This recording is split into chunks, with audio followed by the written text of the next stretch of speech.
Ассаламу алейкум, урматтуу Садыр Нуркожоевич. Мен атым Бердишев Мамажан, Баткен областык медиасынан келдим. Менин суроом чек арага байланыштуу болмокчу. Азыр Баткен десек баарыбыздын жүрөгүбүз ооруп турат. Жалпы бул мекендин элибиздин оорусу болуп калды. Менин суроом эмне үчүн ушул чек ара маселесин ушул кезге чейин чечпей отурасыз? Мынайынан май айында биздин 36 мекендешибиз каза болуп калды. Дагы канчасы каза болуш керек? Анан мына 2014-жылдан бери ушундай жаз, жай келиши менен эле чыр-чатактар, жаңжалдар башталат.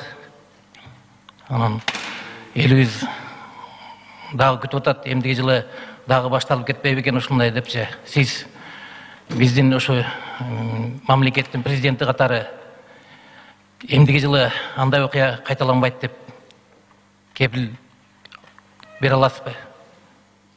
Атыңыз ким дедиңиз? Мамажан. Мамажан? Мамажан мырза, жакшы суроо бердиңиз. Мен чек араны бүгүн отуруп алып кол коюшуп чечкенге даярмын. Бирок ал бизден зависит этпей атат. Чек ара маселеси бул оюнчук маселе эмес экен.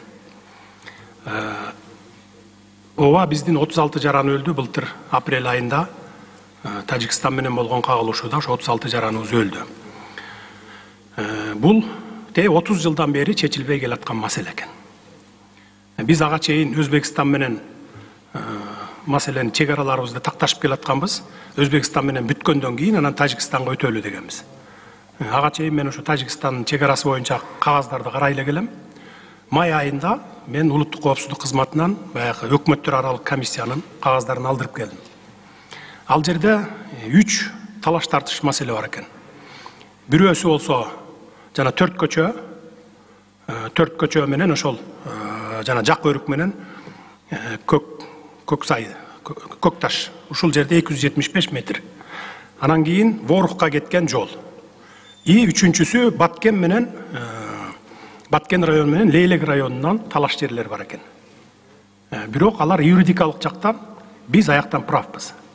Ал эми 4 көчө боюнча менде азыр кагаздар бар болуш керек бул жерде. 4 көчө боюнча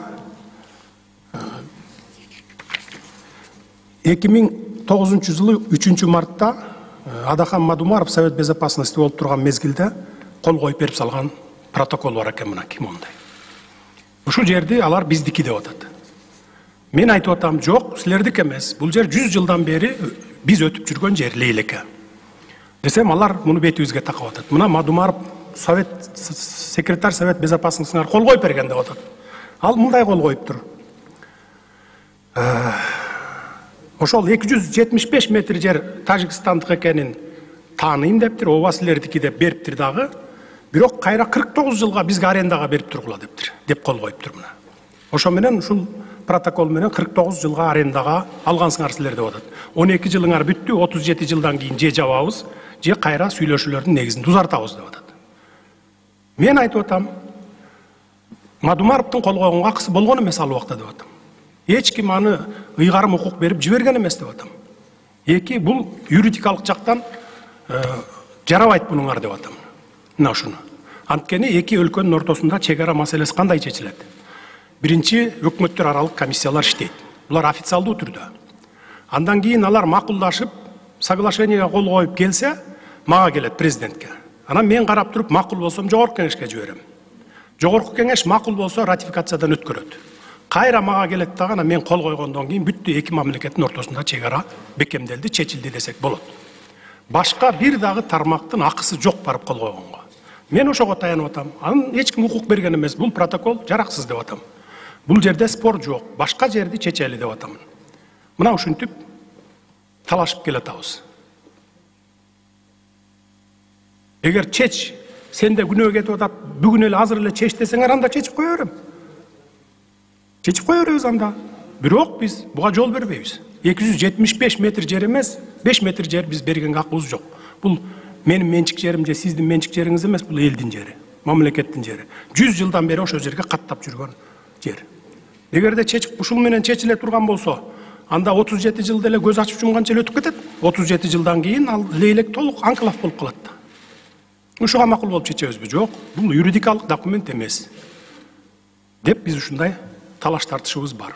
Андан сырткары ошол эми ачык эле айтып коеюн, эми кеп болуп кетти.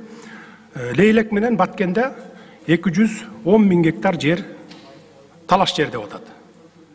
1924 жылы бул жерлер силерге өтүп кеткен деп атат.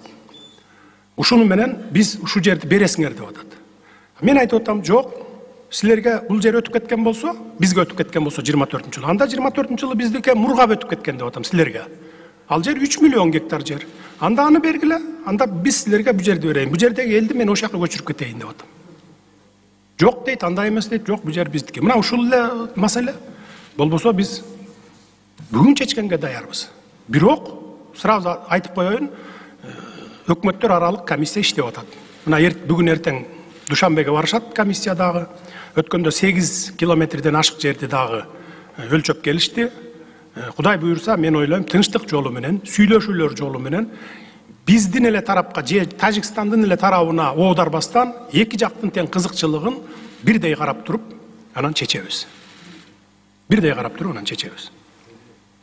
Ошондуктан мына ушундай жерлер бар. Биздин көпчүлүгү биздин саясатчылардын, анан илгерки ата-бабаларыбыздын айрымдарынын баягы катачылык, саясий катачылык, мамлекеттик ишмердүүлүк катачылыгынын кесепетинен ушул көп жерлерибиз талаш болуп атат. Мисалы мен эми атын атабай эле айтайын, бир жерибизди ушул кошуна мамлекет менен 1956 жылы протоколдоштуруп, ошо айыл өкмөт башчысы, областтын, райондун башчысы берип жиберген экен. Биз эттин планын толтура албайбыз, анан ушул жердин налогун төлөй албайбыз, мына ушу кошуна өлкө төлөсүн деп өткөрүп берип койгон экен. Өзүбүздүн ата-бабаларыбыз, мамлекеттик ишмерлерибиз өткөрүп берип койгон экен.